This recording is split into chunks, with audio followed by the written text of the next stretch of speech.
Hi, this is Durga Sriram. England నుంచి shocking వార్తలు వస్తున్నాయి. ఏంటయ్యా అంటే, క్రిస్టియానిటీని పెంచి పోషించిన ఇంగ్లాండ్లో ఇప్పుడు క్రిస్టియానిటీ తగ్గిపోతుంది.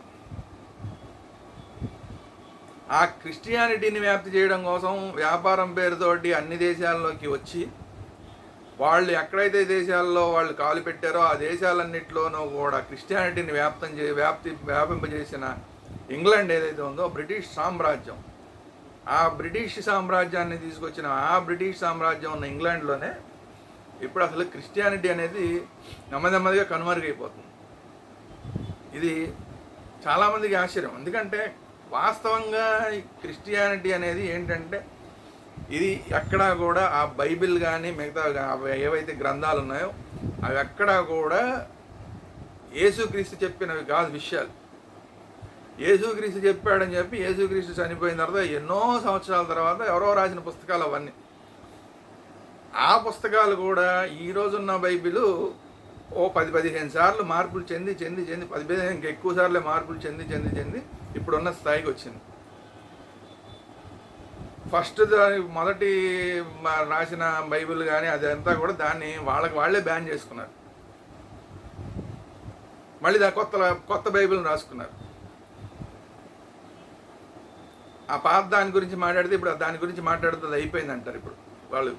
అంటే ఏంటి, ఇది ఫస్ట్ ఎవరైతే రాశారో వాళ్ళు కనీసం వాళ్ళు కూడా ఎవడో చూసిన వాళ్ళు కాదు, పెట్టిన వాళ్ళు కాదు. చాలా సంవత్సరాల తర్వాత యేసుక్రీస్తు వెళ్ళిపోయిన తర్వాత చాలా సంవత్సరాల తర్వాత రాసిన పుస్తకాలు.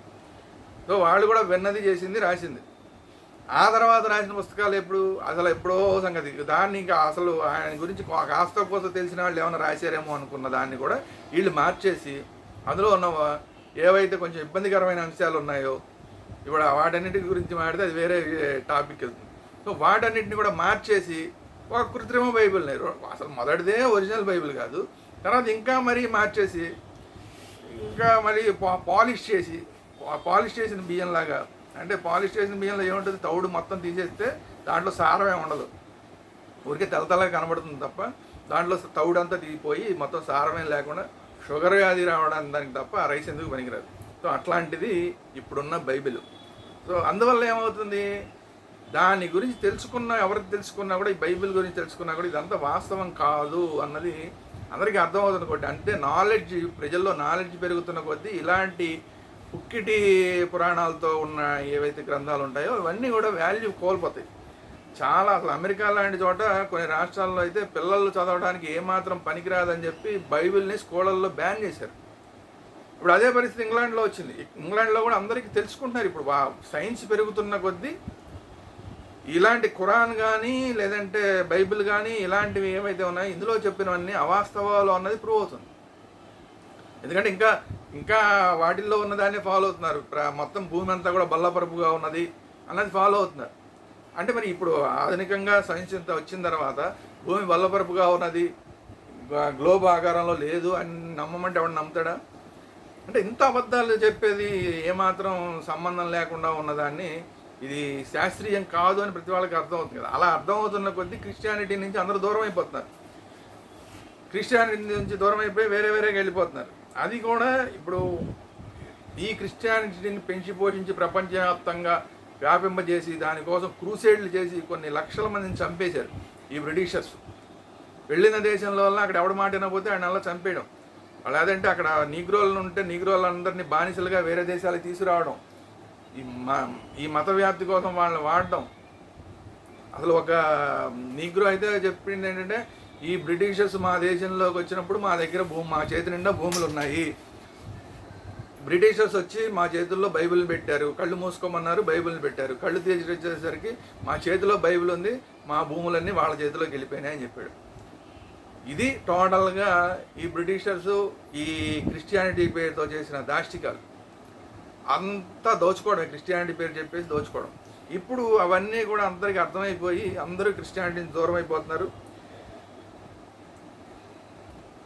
ఇప్పుడు ఆస్ట్రేలియా మొత్తం అంతా గతంలో దాదాపు 60%, మొన్నటిదాకా కూడా 60% ఉండేది. 60% అంటేనే బ్రిటిషర్స్ ఉన్న దగ్గర మొత్తం అంతా ఇంగ్లాండ్లో ఎక్కువ అదే ఉండాలి. కానీ 60% మాత్రం మొన్నటిదాకా ఉన్నది కూడా ఇప్పుడు ఆ 60% ఉన్నది ఆల్రెడీ 46% పడిపోయిందంట. చూసారా, 14% తగ్గిపోయింది. 14% తగ్గిపోయింది, ఇంకా తగ్గిపోతుంది. ఇప్పుడు ఏమి పరిస్థితులు ఎలాగైపోతున్నాయంటే, అమెరికాలో అయితే చర్చిలకు వెళ్ళేవాళ్ళు లేక చర్చిని కళ్యాణ మండపాలు చేసేస్తున్నారు. చర్చిని లేదంటే ఇస్కాన్ వాళ్ళకి అమ్మేస్తున్నారు. ఇస్కాన్ వాళ్ళందరూ కూడా ఈ కొనేసి వాటిని దేవాలయాలుగా మార్చేస్తున్నారు, లేదంటే భజన మందిరాలుగా మార్చేస్తున్నారు. ఇక్కడ ఎవరు కూడా అసలు చర్చిలకు వెళ్ళేవాళ్ళు లేరు. అట్లా అయిపోయింది. ఇప్పుడు అదే పరిస్థితి ఇప్పుడు ఇంగ్లాండ్లో కూడా వస్తుంది.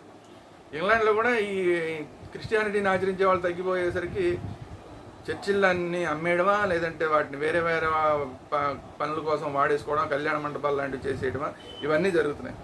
సరే, అందువల్లనే ఎప్పుడు కూడా అబద్ధం అనేది ఎక్కువ కాలం నిలవదు. ప్రచారం అనేది బాగా చేశారు కాబట్టి కొన్ని వందల సంవత్సరాల పాటు దీన్ని ప్రచారం చేయగలిగారు. కానీ ఎవరు ఏ ప్రచారం చేయని సనాతన ధర్మం కొన్ని కోట్ల సంవత్సరాల నుంచి కంటిన్యూ అవుతుంటే మధ్యలో వచ్చిన ధర్మాలు మధ్యలోనే కలిసిపోతున్నాయి, కాలగర్భంలో కలిసిపోతున్నాయి అన్నదానికి ఇప్పుడు లేటెస్ట్గా ఇంగ్లాండ్ నుంచి వస్తున్న రిపోర్ట్లు తాజా ఉదాహరణ.